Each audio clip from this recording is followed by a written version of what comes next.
கர்த்தருடைய பரிசுத்த நாமம் மகிமைப்படுவதாக.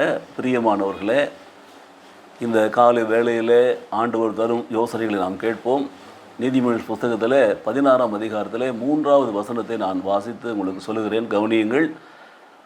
உன் செய்கைகளை கர்த்தருக்கு ஒப்புவி, அப்பொழுது உன் யோசனைகள் உறுதிப்படும்.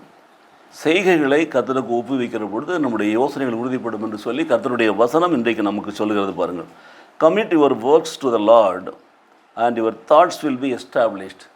நம்முடைய எண்ணங்கள், நம்முடைய திட்டங்கள், நம்முடைய யோசனைகள், நம்முடைய எல்லா காரியங்களும் நிறைவேற்றப்பட வேண்டும், உறுதிப்பட வேண்டும் என்று சொன்னால் கர்த்தருடைய வசனம் என்ன சொல்லுகிறது? உன்னுடைய யோசனைகளை ஆண்டவர் உறுதிப்படுத்த வேண்டும் என்று சொன்னால் அந்த யோசனைகளினாலே செய்ய போகிறவனுடைய செய்கைகளை அவருக்கு நீ ஒப்புக் கொடுக்க வேண்டும். What are all the things you are going to commit? என்னென்ன காரியங்களை நீ செய்ய போகிறாயோ அதை ஆண்டவரிடத்தில் முதல்ல சொல்லிவிட வேண்டும், முன்கூட்டியே. அப்போது நாம் செய்யக்கூடிய காரியங்களை ஆண்டவருக்கு சொல்ல வேண்டும். ஒரு திருமணமோ, ஒரு வீடு கட்டுதலோ, ஒரு படிக்கிற காரியங்களோ, வாழ்க்கையில் ஏதோ ஒரு காரியத்தை நாம் முன்னே அவரிடத்தை சொல்லி நாம் சொல்லுகிற பொழுது, நம்முடைய திட்டங்களை சொல்லுகிற பொழுது கர்த்தர் என்ன பண்ணுறாரு? அவைகளை நிறுத்து பார்க்கிறார். அவைகள் ஆண்டவருக்கு பிரியமானதா, ஆண்டவருடைய வசனத்தின்படி அவைகள் இருக்கிற பொழுது அந்த செய்கைகளுக்கான நம்முடைய யோசனைகளை அவர் கன்ஃபார்ம் பண்ணுறார், உறுதிப்படுத்துகிறார். பாருங்கள்.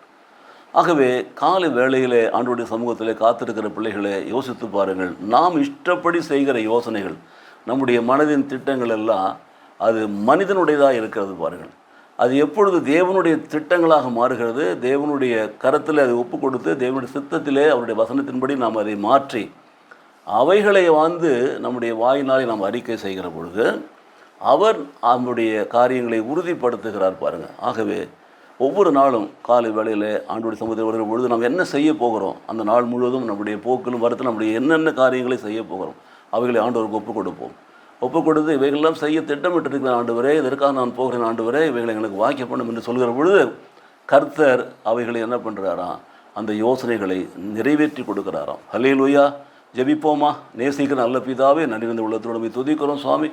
நாங்கள் எதை செய்தாலும் எங்களுடைய செய்கைகளை செய்ய போகிற காரியங்களை ஆண்டவரிடத்தில் ஒப்புக் கொடுத்து நாங்கள் ஜெபித்து கடந்து போகிற பொழுது ஆண்டவர் அவருடைய வசனத்தின்படியாய் அந்த யோசனைகளை எல்லாம் உறுதிப்படுத்தி நிறைவேற்றி கொடுக்கிறார் என்ற சத்தியத்தை நாங்கள் இன்றைக்கு கற்றுக்கொண்டோம். கர்த்தாவே, இனி எங்கள் வாழ்க்கையில் எதையும் எங்கள் இஷ்டப்படி நாங்கள் செய்யாமல் ஆண்டவரிடத்தில் சொல்லி, ஆண்டவரே ஸ்தோத்திரம், எங்கள் யோசனைகளை எல்லாம் ஆண்டவரே அவர் நிறைவேற்றி கொடுக்கும்படியாக, அவருக்கு நாங்கள் முன்பாக இன்ஃபார்ம் பண்ணும்படி, அவருக்கு நாங்கள் தெரியப்படுத்தும்படி, அவருடைய வழிநிலத்தின்படி நடக்கும்படி எங்களை ஒப்புக் கொடுத்து நாங்கள் ஜெபிக்கிறோம். இயேசு கிறிஸ்து நாமத்திலே பிதாவே.